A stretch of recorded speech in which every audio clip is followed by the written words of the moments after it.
Kristen progresif yang meresahkan, yang sesungguhnya mereka bukan Kristen.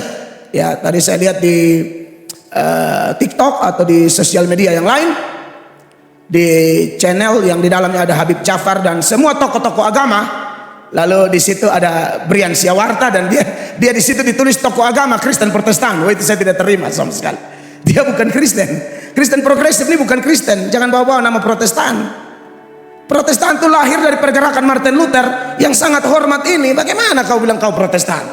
Protestan itu sola scriptura, hanya Alkitab. Di luar ini sesat.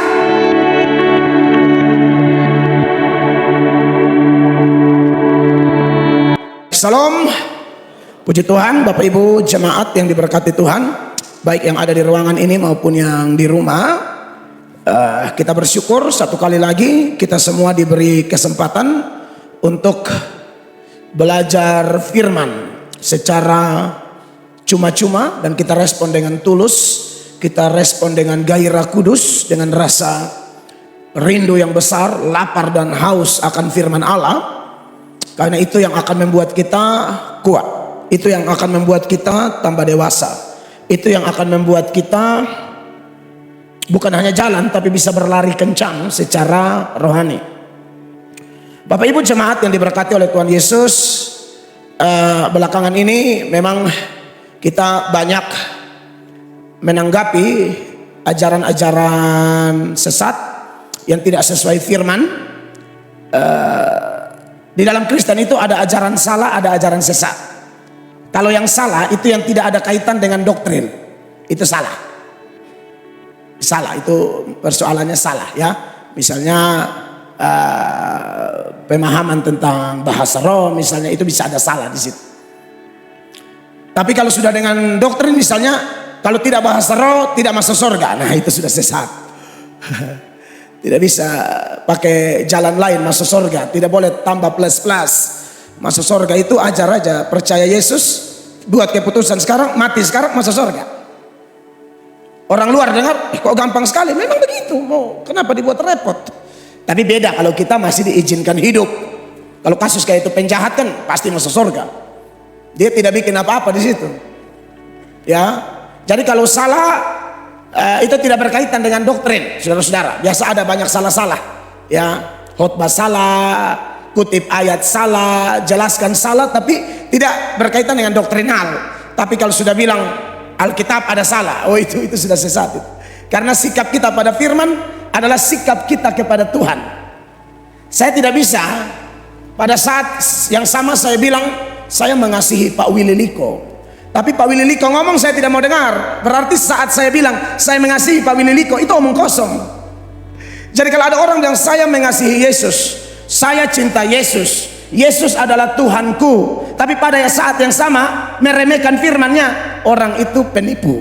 Pengakuannya tidak selaras dengan fakta, dengan hati yang termanifestasi lewat fakta yang ada. Jadi sikap Bapak Ibu dan saya kepada firman, nah itu yang membuktikan pengakuan kita benar atau tidak. Begitu ya. Jadi kalau ajaran sesat begitu. Pokoknya yang melenceng dari doktrin-doktrin yang ada di Alkitab itu sesat. Tidak percaya Tritunggal, sesat.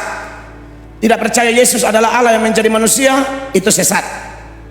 Tidak percaya Yesus satu-satunya jalan keselamatan, itu sesat.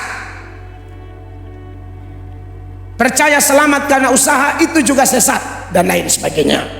Makanya kita beberapa waktu belakangan ini, dan mungkin bisa sampai 1-2 minggu ke depan, saya rasa banyak pendeta yang betul-betul menghormati Tuhan. Dia tidak akan membiarkan setan dan alat-alatnya begitu rajin membengkokkan firman, sedangkan pengajar benar sendiri tidak rajin memberitakan kebenaran. Ya. Hal positif yang kita perlu belajar dari setan dan alat-alatnya adalah untuk sebuah kesesatan mereka habis-habisan. Harusnya untuk sebuah kebenaran harus lebih habis-habisan. Demi sebuah kesesatan orang bisa korbankan pulsa, bensin, duit, segala macam.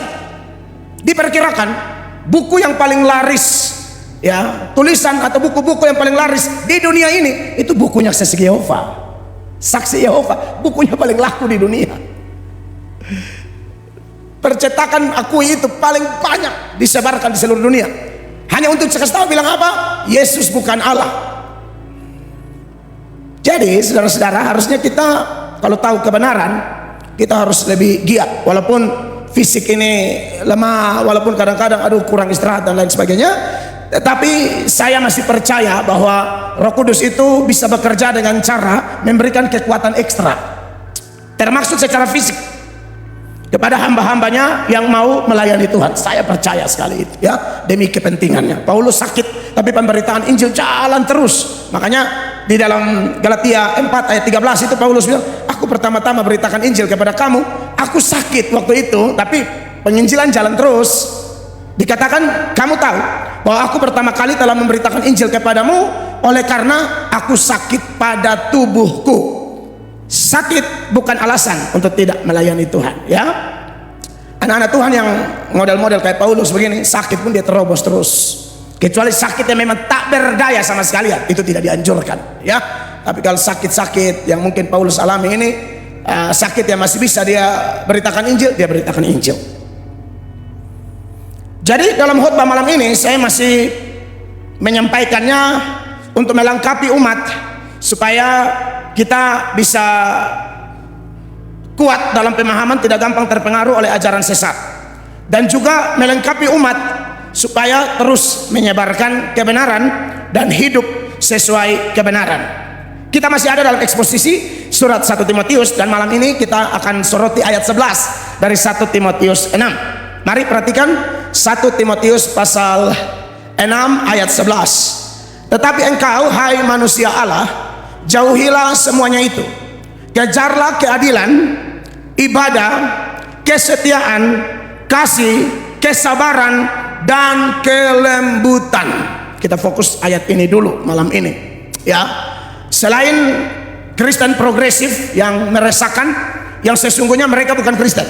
Ya, tadi saya lihat di TikTok atau di sosial media yang lain, di channel yang di dalamnya ada Habib Jafar dan semua tokoh-tokoh agama. Lalu di situ ada Brian Siawarta, dan dia di situ ditulis tokoh agama Kristen Protestan. Wah, itu saya tidak terima sama sekali. Dia bukan Kristen. Kristen progresif ini bukan Kristen. Jangan bawa-bawa nama Protestan. Protestan itu lahir dari pergerakan Martin Luther yang sangat hormat ini. Bagaimana kau bilang kau Protestan? Protestan itu sola scriptura, hanya Alkitab. Di luar ini sesat. Tidak main-main. Siapapun mau bilang dia agama besar, ke setan, ke sesat. Jadi waktu bilang dia Kristen Protestan, aduh, saya ini pas mau ibadahin malam baru nonton tadi, jadi langsung saja saudara-saudara. Kristen progresif itu bukan Kristen, bukan. Itu sekte, itu bidat, itu aliran sesat. Itu harus tegas, ya, supaya jangan samar-samar. Ada pendeta yang bilang, oh saya tidak bilang dia sesat. No, dia sesat. Itu terlalu melembut-lembutkan. Sesat bilang sesat. Kalau kan saya ngerti bedanya, mana salah mana sesat, makanya saya mulai dengan keterangan tadi. Orang salah kita jangan bilang sesat. Saudara tidak gereja 2 kali, itu salah, bukan sesat. Seperti Thomas. Tapi ada yang levelnya gereja terus tapi sesat. Kayak ada fenomena di mana orang dulu misalnya dia di GSJ, lalu dia keluar ikut saksi Yehova, nah, itu dia ikut aliran sesat. Tapi ada masih di GSJ, dia tidak keluar ikut saksi Yehova, saksi Yehova yang masuk ke dalam dia. Saudara tahu maksud saya? Pemahaman saksi Yehova masuk ke dalam dia. Dia masih terdaftar sebagai jemaat GSJ sebagai contoh, tapi otaknya tuh otak saksi Yehova. Itu seperti Israel keluar dari Mesir, tapi Mesir tidak keluar dari Israel. Istri Lot keluar dari Sodom dan Gomora, tapi Sodom dan Gomora tidak keluar dari dia.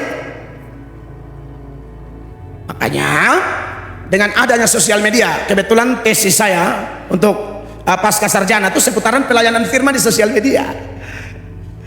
Jadi memang ini Tuhan izinkan pas connect. Makanya dari itu saudara-saudara yang diberkati oleh Tuhan Yesus, saya rindu kita memberi perhatian baik-baik. Tetapi tentu bukan hanya urusan aliran sesat Kristen progresif saja, tetapi sepanjang sorotan kita terhadap 1 Timotius 6 ayat 11 ini, ada banyak hal lain juga yang perlu kita perhatikan. Karena kadang-kadang kita terlalu lihat satu jenis kesesatan, tapi kita lupa bahwa kesesatan itu bisa beragam. Karena setan itu pendusta, dia kadang-kadang di sosial media lagi fokus kepada satu, setan giring kita fokus kepada itu saja, baru dia mulai mainkan dari bagian lain. Nah, ini bahaya. Makanya menarik ketika kita soroti teks ini, kekasih Tuhan, ayat 11 ini dimulai dengan begini: tetapi engkau hai manusia Allah, jauhilah semuanya itu. Menarik bahwa Paulus menyebut Timotius dengan sebutan apa? Manusia Allah. Ini bukan berarti Timotius atau kita orang percaya kemudian manusia jadi Allah atau manusia diangkat menjadi Allah.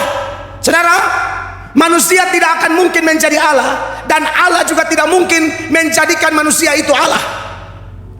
Pernah Tuhan bilang kepada Musa, engkau menjadi Allah dan Harun menjadi nabi. Itu pengertiannya bukan merubah natur Musa sebagai seorang manusia menjadi Allah, tidak.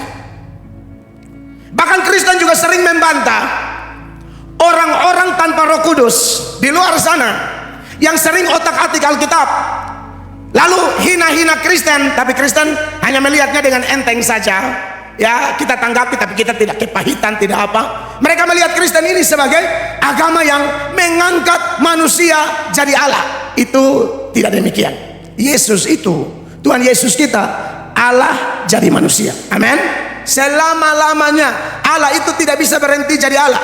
Firman Allah bilang apa? Tuhan Yesus tidak berubah, dahulu, sekarang, selama-lamanya. Dahulu dia Allah, sekarang dia Allah, selama-lamanya dia Allah. Dia tidak bisa berhenti jadi Allah. Amin. Soal perkataan keempat di salib, ketika dia berteriak, Eli, Eli, lama sabatani, Eloi, Eloi, lama sabatani, Allahku, Allahku, mengapa engkau meninggalkan aku? Itu konteksnya sudah jelas. Dia sedang berperan sebagai pengantara, ambil alih dosa kita, dan dosa menyebabkan Allah dan manusia terpisah, dan keterpisahan itu ditanggung oleh Yesus supaya semua yang percaya dia tidak pernah terpisah dengan Allah lagi. Ya. Tapi itu memang momen yang luar biasa, dan itu tentu misteri yang luar biasa juga. Makanya cinta Yesus, amin. Percaya Yesus, mati ke surga. Nah, di sana bertanya langsung ya. Itu ke mana tuh Tuhan? Karena saya sudah baca komentar semua teolog, tidak ada yang bisa jawab itu. Itu misteri. Ya, Bapa dan Anak tidak pernah terpisah, tapi waktu itu terpisah. Itu terpisah bukan hanya, kalau itu doktrin kristologinya dalam sekali. Itu bukan hanya terpisah kemanusiaannya, seluruh Yesus terpisah dengan Bapa. Bukan hanya manusia saja. Tapi tentu itu nanti ya saya buka sekolah teologi ya. Para saudara yang mau kuliah, kita kuliah saja di situ ya. Intinya percaya Yesus, mati masuk surga, nanti bertanya ya. Nah, saudara-saudara, itu memang sesuatu yang sangat luar biasa. Tapi Yesus sampai mengalami itu hanya demi kita. Nah, saudara-saudara yang diberkati oleh Tuhan Yesus, lalu apa pengertiannya manusia Allah? Pengertian manusia Allah sebenarnya sederhananya adalah orang-orang berdosa yang dipilih menjadi milik Allah, dan sejak dipilih sampai mati Allah terus membentuk dia semakin hari semakin serupa dengan Kristus. Sekali lagi, kita tidak akan pernah jadi Allah, tapi manusia Allah adalah manusia Allah, manusia berdosa yang Allah pilih, Allah ambil supaya terus menerus semakin hari semakin serupa dengan gambarannya. Makanya di dalam Roma 8 itu ya 29 ayat itu bilang begini buat kita. Sebab semua orang yang dipilihnya dari semula, mereka juga ditentukannya dari semula untuk menjadi serupa dengan gambaran anaknya, supaya ia, anak-anaknya itu menjadi yang sulung di antara banyak saudara. Iya, semua orang yang dipilihnya dari semula. Ini ayat-ayatnya sudah biasa saya buka di Efesus 1 ayat 45 dan seterusnya. Sebelum dunia dijadikan, Allah sudah memilih kita ya. Tapi kemudian kita dilahirkan, ada perjalanan hidup kita, Allah tangkap kita, lalu Allah buat kita bertobat. Kayak kemarin saya baptis satu anak Islam, Razan Abdul Somad. Siapa? Lu nama Abdul siapa lagi? Rahmat? Ya. Kemarin saya baptis Bro Razam Abdul Rahmat. Dan saya paham bahwa Razam Abdul Rahmat ini sudah dipilih Allah sebelum dunia dijadikan. Lalu dia bertanya, tapi kalau saya jatuh lagi atau apa dan seterusnya. Saya bilang kalau jatuh sih manusia milik Kristus juga bisa jatuh. Tapi tandanya adalah pasti tidak damai sejahtera. Jadi kalau dosa lalu kamu sejahtera saja, kamu sebenarnya tidak percaya Yesus. Dan baptisan yang kemarin anggap saja kita main gila. That's it. Dan saya ini tidak tahu iman orang. Jadi beliau datang dengan pengakuan yang sungguh dan puji Tuhan. Saya lihat Razam Abdul Rahmat, dia mau belajar ya, ini anak dari Jakarta dengan punya pengalaman. Dan kapan-kapan dia bisa bersaksi mungkin di kaum pria atau di youth. Udah narkoba, pokoknya berat-berat punya. Tahu lah anak-anak Jakarta pun akan toh, bukan ketong kau minum laru pele-pele oto di jalan tuh. Itu beda banget ya. Kita paling tinggi laru, tetangga pu ayam. Kalau kuat kokoh ya babi ya. Nah, tapi saya percaya bahwa siapapun yang datang pada Yesus, kita sudah diajar semua di sini. Makanya pendeta jangan gampang stres, jangan sok cari jiwa sampai lari lewat ayat. Nanti ujung-ujung model kayak Brian begitu. Brian bilang kalau Habib Jafar masuk neraka, mendingan gua tolak Yesus, gua ke neraka aja deh sama Habib Jafar. Bayangkan dia punya ngomong. Ini namanya cari jiwa, tapi tidak sesuai aturan. Cari jiwa juga ada aturan. Omong-omong tidak dengar, Tuhan bilang apa? Jangan buang mutiara di babi. Ada aturan semua, tapi orang ini sok cari jiwa. Lu pikir kita ini tidak cari jiwa? Kita omong keras sampai jadi bahan cacian. Lu pikir kita tidak cari jiwa? Tapi ya slow aja. Kalau lu tolak, orang lain butuh, dan aman. Kenapa lu jadi stres? Pendeta mesti dibekali dengan pemahaman yang begitu, supaya jangan sok mengasihi jiwa kebablasan. Makanya saya pasang di thumbnail malam ini, saya bilang lanjut bongkar kesombongan dan kasih palsu ajaran sesat Kristen progresif. Nanti kita bongkar di sini. Sombong dan kasihnya palsu, bukan kasih menurut Alkitab. Ngomong-ngomong, saya dengar sama buang mutiara di babi. Bahkan saya tidur sampai bayangkan begitu loh. Kalau tiba-tiba beta debat langsung dan dong, itu enak. Apalagi dong yang mantan Kristen, itu enak sekali ngomongnya. Pas mereka tanya, ya karena kau tanya iman saya, jadi saya jawab versi iman saya ya, bukan versi kau toh. Orang kayak kau ini menurut Tuhanku kau babi. Maksudnya, harus toh. Maksud babi di sini bukan anda hewan, bukan. Ya iya toh kan Yesus bilang kita domba, anda jangan pikir potong kaki 4 maka rumput. Itu mesti dijelaskan, itu ada penjelasannya. Anda semua ini domba, amin. Tapi jangan langsung wih, makan rumput. Jangan, bukan itu. Ada benang merahnya, ada karakteristik khusus yang ada kaitannya dengan gembala. Begitu pula ketika Yesus bilang babi, ketika Yesus bilang ular, ketika Alkitab menyebut istilah anjing, itu bukan kita maki orang. Kita langsung bayangkan, omong begitu enak sekali. Jadi buat babi-babi kayak kalian enak, maksudnya. Tapi itu tetap diatur. Tapi setelah itu langsung jelaskan, gitu ya. Saya kepikiran gitu, aduh ada yang terkujugilan nantang debat, pasti dilayani segera, jangan tunggu-tunggu, pas biar ada kosong nih, langsung itu mesti kasih tahu. Jadi orang kayak kau nih, iya tahu kan, tidak mau tolak Alkitab tuh, Tuhan Yesus jangan kasih itu mutiara, situ bicara mutiara Injil.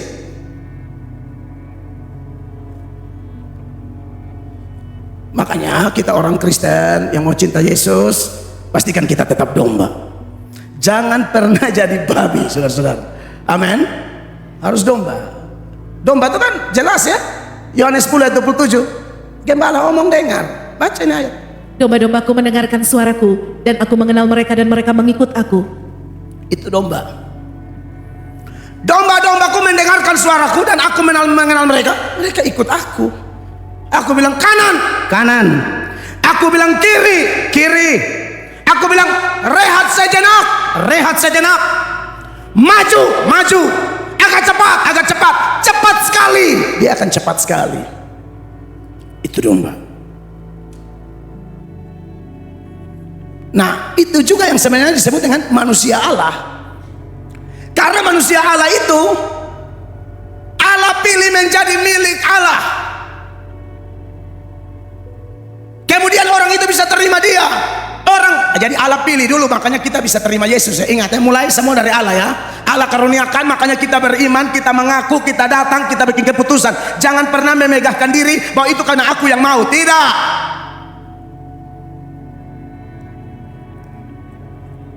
Allah yang mulai, semua Allah yang mulai. Makanya kita disebut manusia Allah. Semakin serupa dengan Allah, diangkat menjadi anak-anak Allah. Dan kalau menjadi anak Allah, serupa dengan gambarannya, namanya milik Allah. Yesus bilang, aku di mana, kamu di situ. Di rumah Bapa banyak tempat, aku pergi siap tempat. Karena kamu manusia Allah, jadi aku harus datang bawa kamu ke sana. Manusia milik Allah, tempatnya di sana. Makanya kita disebut warga kerajaan sorga. Amin. Dan kalau kita warga kerajaan sorga, yang adalah manusia Allah, Yesus pakai tubuh kemuliaan, kita juga pakai tubuh kemuliaan nanti. Kan di sorga kan darah dan daging tidak mendapat tempat. Jadi kita harus pakai itu tubuh. Makanya saya paling sering memunculkan Filipi 3 ayat 20-21. 20. Karena kewargaan kita adalah di dalam sorga, dan dari situ juga kita menantikan Tuhan Yesus Kristus sebagai juru selamat. Iya, kewargaan kita di sorga jelas. 21. Yang akan mengubah tubuh kita yang hina ini sehingga serupa dengan tubuhnya yang mulia, menurut kuasanya yang dapat menaklukkan segala sesuatu kepada dirinya. Tubuh yang ini nih, tubuh yang hina ya. Ibu-ibu yang pakai Oriflame tetap hina. Ibu-ibu yang pakai bedak Fafi juga FIFA sama hina. Urusin tubuh hina dengan kepala sakit ya. Mesti belajar, mesti lari, tadi bebas lari. Makanya napas ngos-ngosan ini saudara jangan pikir ada kenapa, ada urus tubuh hina ini ya. Saya target perlu turun saudara, harus turun ya. Tapi tak terhindarkan, muka juga akan turun ya. Ya kan saudara lihat, Bapak pakai pucat olahraga. Tapi inilah tubuh hina, iya toh. Kita disuruh memelihara kesehatan. Serius, tadi saudara kemarin, saudari malam makan nasi. Tadi malam sayur bening satu baskom itu beta minum di air ya. Rata.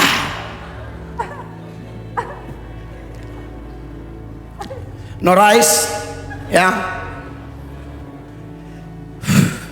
Semoga kesaksian ini menyemangati bapak-bapak yang lain. Amin. Kita harus berjuang. Tapi sudahlah, begini intinya, tubuh hina ini pasti selesai. Kita berharap pada tubuh kemuliaan, benar-benar mulia. Ini ayat bilang akan mengubah tubuh kita yang hina ini. Baca baik-baik. Sehingga serupa dengan tubuhnya yang mulia. Hanya manusia Allah yang diberikan tubuh mulia seperti anak Allah. Hanya bedanya kita tetap manusia di sorga, manusia dengan tubuh kemuliaan. Kalau Yesus kan beda, Yesus Allah dan manusia. Ya Tuhan Yesus itu begini, supaya yang tidak paham di luar nonton ini paham. Kami tidak bisa ikut cara pandang Anda. Anda kalau mau tahu tentang kami, ikut cara pandang kami. Tuhan Yesus itu sebelum menjelma sungguh-sungguh Allah. Setelah menjelma Allah dan manusia. Setelah mati bangkit naik ke sorga, selama-lamanya Allah manusia. Ulang ya, paham ya. Sebelum menjelma Yesus hanya Allah. Makanya banyak sekali hal-hal dalam perjanjian lama di mana sebenarnya Yesus hadir di sana ya. Malaikat-malaikat yang sering dijumpai oleh tokoh-tokoh Alkitab, bapaknya Simpson, Gideon, itu dalam teologi namanya Theophany atau Kristofani, dan semua mayoritas penafsir mengatakan itulah pribadi kedua Allah Tritunggal dalam perjanjian lama. Tapi di perjanjian baru dia menjelma sejak hari Natal. Itu tempat Yesus, peristiwa Yesus menjelma menjadi manusia. Dia Allah manusia. Tapi waktu dia mati bangkit naik ke sorga, selama-lamanya Allah, selama-lamanya manusia. Kenapa? Karena selama-lamanya dia jadi pengantara bagi kita dengan Bapaknya. Maka mesti dia mengerti manusia, dia mengerti Allah. Makanya ini ayat bilang tubuh kita seperti tubuhnya waktu bangkit. Tapi kita bukan Allah kayak dia ya. Jelas saya bikin penekanan. Karena waktu bahas manusia Allah, yang terlintas di pikiran saya yang harus saya tekankan malam ini adalah itu. Yesus itu selama-lamanya Allah, selama-lamanya manusia. Karena selama-lamanya dia menjadi pengantara Allah dan manusia. Allah dan manusia bisa ketemu dalam satu nama, Yesus Kristus Tuhan. Amin. Dia berdiri di hadapan Allah menjadi wakil kita. Amin. Lalu dia juga adalah Allah bagi kita. Amin. Saudara, dia mewakili Bapa untuk menyebut dia sebagai Allah. Tidak bisa orang kenal Bapa kalau tidak kenal anak, dan sebaliknya. Itu doktrin tentang Kristus ya. Banyak orang kan tidak paham itu. Kok dia Allah duduk di sebelah kanan Allah? Iya, dia Allah manusia selama-lamanya. Itu dua pribadi berbeda, bukan satu pribadi. Jadi kalau ada Yesus duduk sebelah kanan Allah, tidak ada masalah di situ kalau paham pemahaman seperti ini, dan memang seperti itu. Amin, kekasih Allah. Nah, jadi manusia Allah adalah orang-orang yang menjadi milik Allah, dan karena menjadi milik Allah, Alkitab berkata, hendaklah kamu dalam hidupmu bersama, menurut teks bahasa Indonesia, dalam kehidupan bersama harus memiliki pikiran dan perasaan yang terdapat juga di dalam Kristus. Terjemahan Inggrisnya, sikap kita seperti sikap Kristus. Jadi sifat Kristus, sikap Kristus, teladan Kristus itu ada dalam diri manusia-manusia Allah. Makanya saudara-saudara yang diberkati oleh Tuhan Yesus, kalau kita soroti teks kita 1 Timotius 6 ayat 11, ini pelajaran Mister ini selalu bilang selalu berat gitu ya Mister ini ya. Tapi tidak apa-apa, kita terbiasa begini supaya kita sama-sama kuat secara doktrinal.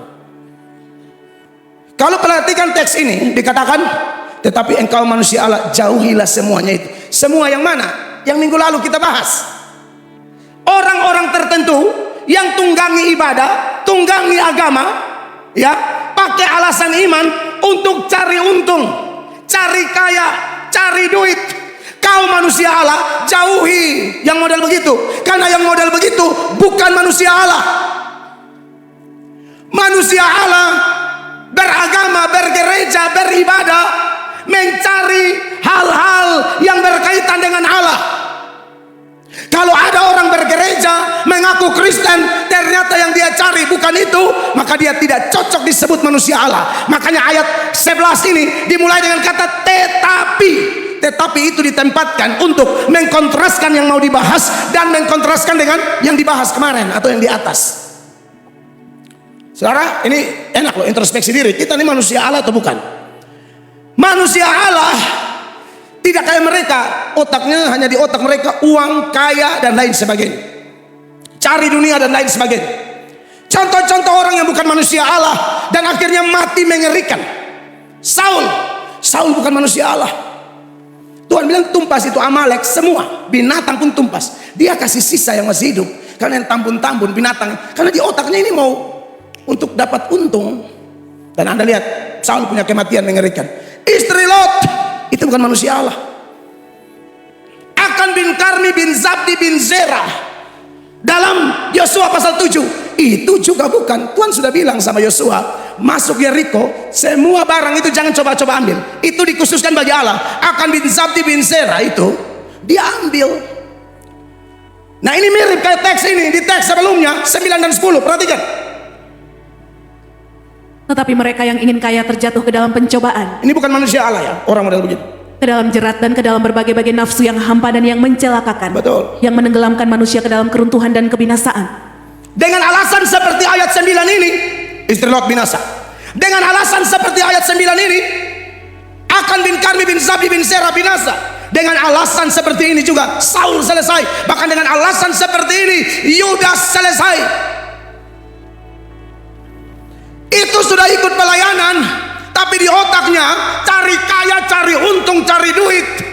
Makanya ayat 10 dia tekankan lagi. Ini yang Paulus kontraskan antara manusia Allah dan yang bukan manusia Allah. Model kayak ayat 9 dan 10 ini. 10. Karena akar segala kejahatan ialah cinta uang. Sebab oleh memburu uanglah beberapa orang telah menyimpang dari iman dan menyiksa dirinya dengan berbagai-bagai duka. Ini bukan manusia Allah, pasti tersiksa. Walaupun awalnya indah, enak, waduh, wah, kelihatan luar biasa secara lahiriah, pasti sengsara. Tuhan tidak mungkin meleset dalam hal apapun. Kalau dia bilang diberkati, diberkati. Kalau dia bilang terkutuk, terkutuk. Kalau dia bilang berkelimpahan, berkelimpahan. Tapi kalau dia bilang celaka, pasti celaka. Dia omong apa saja pas, lebih baik kita lihat arahannya. Celaka menuju mana ya? Kanan. Kalau berkat kiri, oh kita ke kiri aja. Buat apa ke kanan? Cari mati. Makanya saya bilang jangan hanya soroti, oh Kristen progresif nanti itu ada. Tapi maksud saya banyak hal juga yang kadang-kadang membuat kita jauh dari Tuhan dan tidak layak disebut manusia Allah. Seorang jemaat WhatsApp saya, seorang beriman. Beliau hari-hari ini sedang jadi simpatisan di sini. Beliau ada di gereja lain dan saya tahu orang cerdas, pintar. Dia WhatsApp saya, Pak Mel, Bapak Pendeta, saya diberkati dengan tanggapan Bapak seputaran Kristen progresif. Tapi memang juga harus hati-hati Bapak, banyak pendeta yang khotbah lain bikin lain Bapak, ini juga jadi masalah Bapak. Khotbah hebat, teladan tidak ada. Dia sebut di situ selingkuh lah, hedon, segala macam. Menurut saya, ini saudara saya ini mengatakan hal yang benar dan saya bilang hormat, terima kasih banyak kakak buat masukannya. Dan dia motivasi saya supaya tetap jaga diri. Dan itu sangat baik. Nah, Bapak Ibu yang diberkati oleh Tuhan Yesus, karena akar segala kejahatan adalah cinta uang. Orang-orang Kristen yang dengar khotbah tapi kemudian terganggu dengan dua ayat ini, maksudnya hal seperti di dua ayat ini, biasanya iman kita tidak bertumbuh. Di Matius 13 itu Tuhan Yesus bahas tentang jenis tanah hati ya. Salah satu tanah hati, dia bernama tanah hati yang disebut semak berduri. Coba Matius 13 ayat 7 kalau tidak salah. Sebagian lagi jatuh di tengah semak duri, lalu makin besarlah semak itu dan menghimpitnya sampai mati. Lalu dia punya arti ada di ayat 22. Yang ditaburkan di tengah semak duri ialah orang yang mendengar firman itu, lalu kekhawatiran dunia ini dan tipu daya kekayaan menghimpit firman itu sehingga tidak berbuah. Ini perlu diwaspadai Bapak Ibu jemaat. Rajin gereja, tapi kalau tanah hati model begini tidak akan berbuah. Gereja, pelayanan, tidak ada kelihatan hasil dari itu khotbah yang dengar mata. Mungkin dia bilang amin, tapi tidak ada hasil.